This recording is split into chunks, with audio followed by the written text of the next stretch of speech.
धार्मिक सिद्ध स्थानों को देखने के लिए, धार्मिक ग्रंथ एवं पुराणों को सुनने के लिए हमारे चैनल को सब्सक्राइब करिए। जय महाकाल, जय महाकाली। मां कालिका पुराण अध्याय भगवान शिव का हिमवान में निवास, भाग 4। श्री मार्कंडेय मुनि जी ने कहा कि मकर ध्वज ने यह इंद्र का वचन श्रवण करके उनके वचन रूपी अमृतों से बहुत ही प्रसन्न होकर देवराज से कहा, जहां मेरी ईसता है, हे शुक्र, वह कर्म आपको ज्ञात ही है। इस कारण जो मैं कर सकता हूं उसे मैं करूंगा। आप इसका निर्देश कीजिए। मेरे 5 ही बाण हैं जो बहुत ही कोमल पुष्पमेघ हैं। मेरा चाप भी पुष्पों से परिपूर्ण है और उस चाप की डोरी भ्रमरों के स्वरूप वाली है। रति मेरी प्यारी जाया है। बसंत मेरा सचिव है। मलय से संभूत वायु यंता है और मेरा मित्र सुधा निधि चंद्रमा है। मेरी सेना का अधिक श्रृंगार है और हाव तथा भाव मेरे सैनिक हैं। ये सभी मेरे सहयोगी क्रूरता से रहित और कोमल हैं और मैं भी वैसा ही मृदु हूं। आप तो धीमान हैं। मेरे करने का जो भी समुचित कार्य हो उसका भी योजित कर दीजिए। इंद्रदेव ने कहा, जिसके कराने की इच्छा कर रहा हूं, हे मनोभव, आपसे जो भी मैं कराना चाहता हूं वह आपका समुचित कर्म है। उसमें आप परिव्रत हैं, आप उसमें कृतकर्मा हैं। आपको उस कर्म का अनुभव है। हे मनोभव, आप कृति हैं। आपको छोड़कर अन्यों से वह कर्म दुस्साध्य है। इसी से मैं आपका नियोजन करता हूं।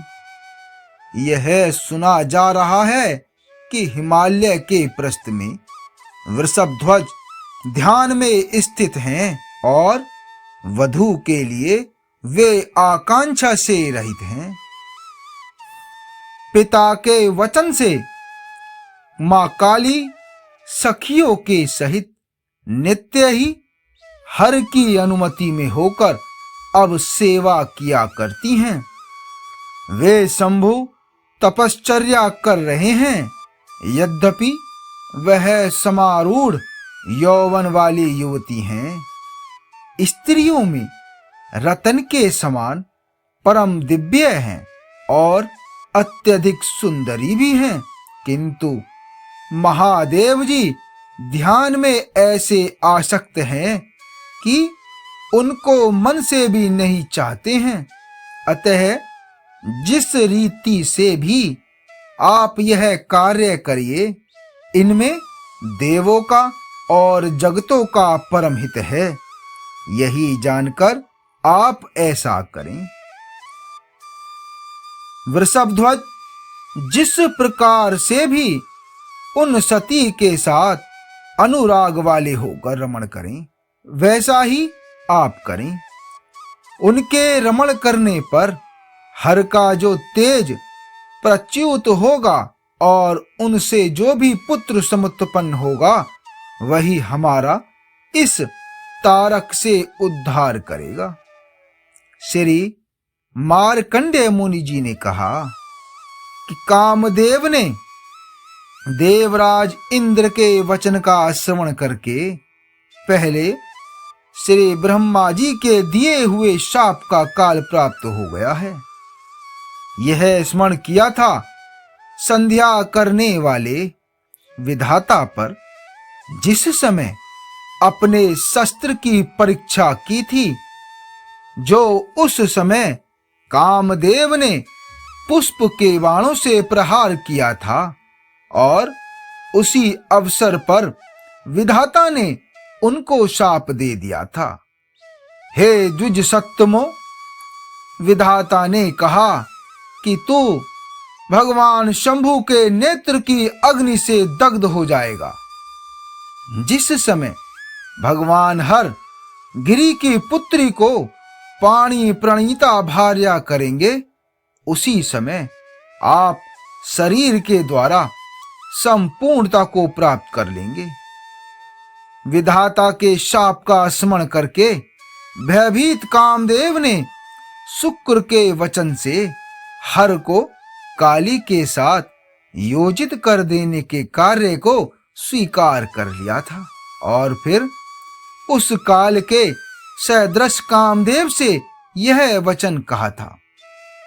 मदन ने कहा कि हे इंद्रदेव, मैं आपके वचन को पूर्ण करूंगा और गिरिजा के साथ भगवान शंभु को संगत कर दूंगा, जैसा कि पहले दाक्षायणी के साथ किया था। किंतु शंभु के मोहन करने में आप मेरी एक सहायता करेंगे।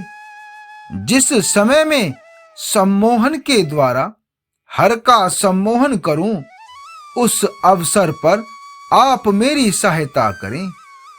मैं सुरभि के द्वारा प्रवेश करके अर्थात भगवान शंकर के आश्रम में शीघ्र ही प्रविष्ट होकर सर्वप्रथम दर्पण के द्वारा मन से विकार समुत्पन्न करके फिर सम्मोहन के द्वारा दृढ़ता से वृषध्वज को मोहित कर दूंगा।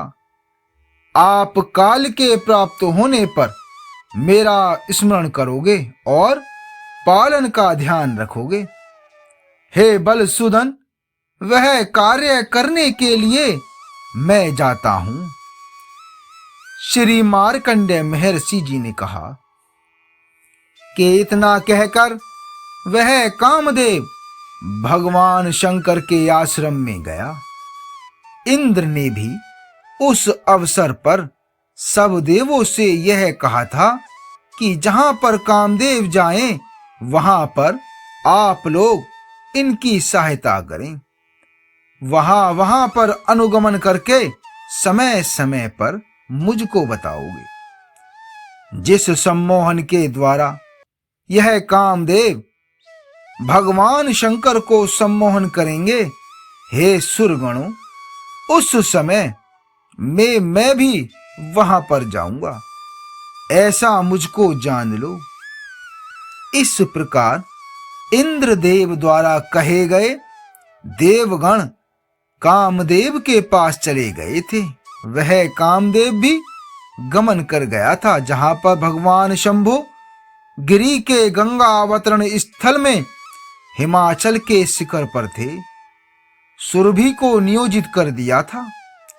इसके अनंतर सुरभि के वहां पर पहुंचने पर, जिसका कि वह लक्षण था कि शीघ्र ही भांति भांति के तरु, लता और गुल्मों में पुष्प खिल गए थे। वहां पर किमसुक विकसित थे और मंजुल के तरु भी पुष्पित हो गए थे। सभी सरोवर खिले हुए पद्मों से शोभायमान हो गए थे। सभी तंतुओं को विकार हो गया था। उस समय सुगंधित वायु बहने लगी थी, जिसमें पुष्पों के रेणु सम्मिलित थे, जो धीरे धीरे सूख कर होकर मन को आकर्षित कर रहा था। सभी पक्षीगण, मृग वर्ग और जो भी प्राणधारी जीव थे और सिद्ध एवं किन्नरगण ने एकांत भाव को विस्तृत किया था और वे नूतन बौरों के गुच्छों से भूषित हो गए थे। अशोक, पाटल और नाग केसर सभी विकार से समन्वित थे।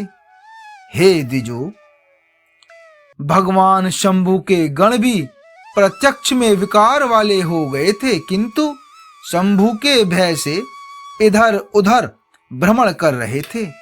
उस अवसर पर वहां भ्रमर कुसुमों से उद्भूत रस का पान करते हुए गुंजार करने वाले थे।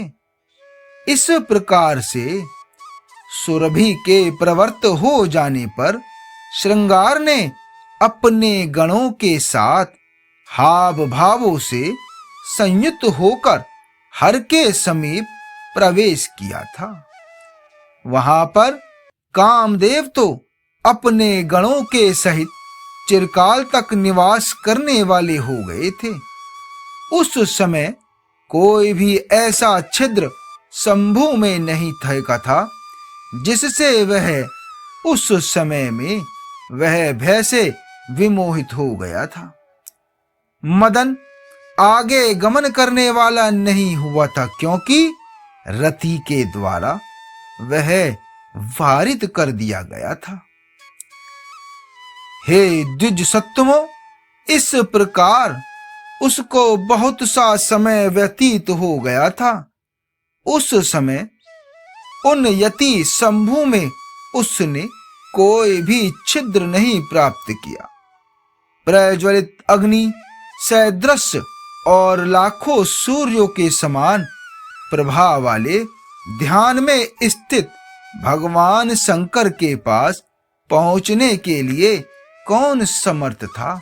अर्थात किसी की भी ऐसी शक्ति नहीं थी। आगे का भाग 5 में। जय महाकाल, जय महाकाली।